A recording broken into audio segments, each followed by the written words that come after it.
So, if you're struggling like me with getting tubeless to hook up on the Novatech Diablo XL,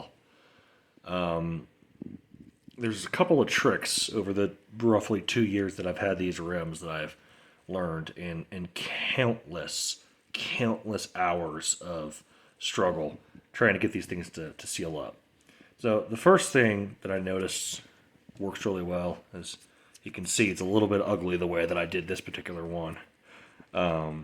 This is my rear tire, and this is a 2.3, just DHR2 and double down, which actually fits really well in this rim. Didn't even need to use the air compressor.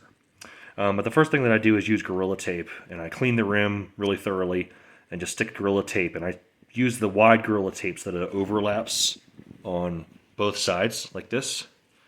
Spider on me, go away. So when it overlaps, what happens is that when the little shoulders inside the tire, when the tire beats up, and focus, thank you.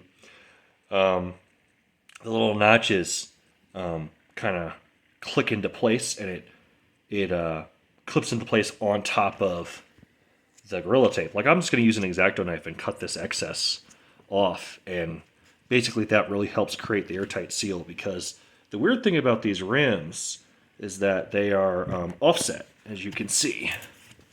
So you can see that I've got a cush core stem in there because I have cush core in here.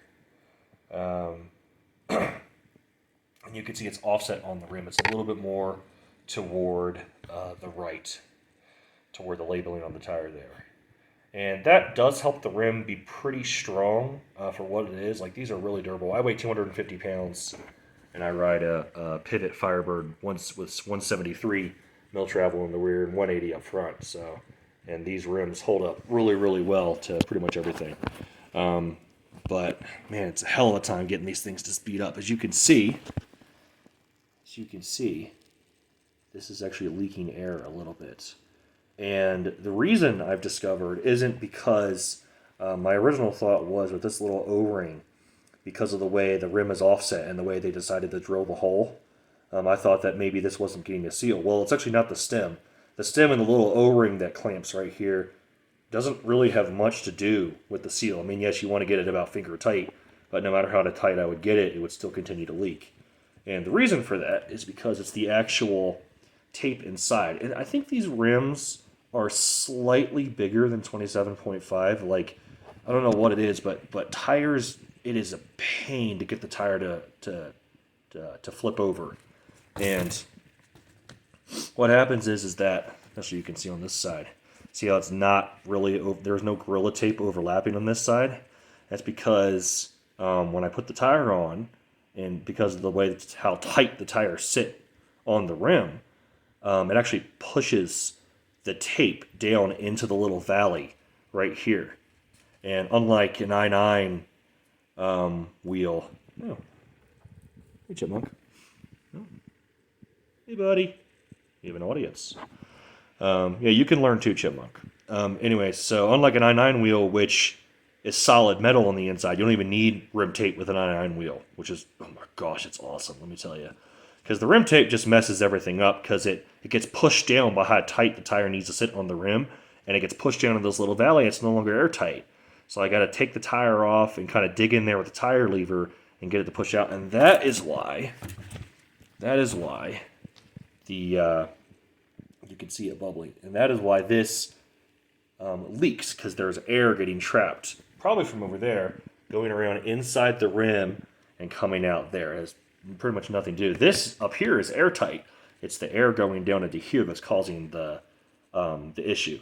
So what I've found to do is basically I put like twice the amount of sealant you need. Like, I put like half a bottle of like a 16-ounce orange sealant. Orange sealant's the one I use because it's pretty vivacious, which you want it to be pretty liquidy.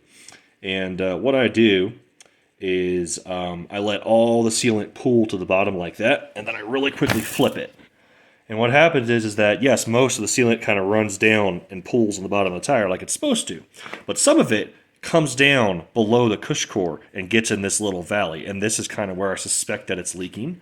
So I do that over and over and over again. And you can see that there is sealant bubbling. And you basically just kind of fill the inside of the rim with sealant, doing that over and over again. And a lot of times I'll flip it like this, and then I'll let it pool to seal up the valve, and then I'll flip it really quick and lean it this way so the sealant kind of pulls, and that seems to help. And like I said, this is the most consistent way that I found to get it just to seal up, and even then, it is a pain in the butt. It takes... I usually got to inflate the tire 10 to 15 times and repeat this over a couple hours. Like a lot of times I'll literally bring it with me to work. I work at a state park, so I just put it like in the workshop, and I'll just walk over every couple of hours and pump it up, flip it a couple times, and leave it. And over the course of like a couple days, sometimes a week, it eventually gets totally filled up with sealant and solid and works the way it's supposed to. But yeah, that's why I switched from Assegai to DHR2, because the Assegai is a great tire.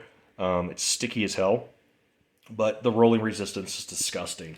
And the DHR2 deals with mud, in my opinion, a little bit better than the Assegai. And I'm in western Colorado, so I do mostly loose over hard pack, which is kind of what this tire excels at.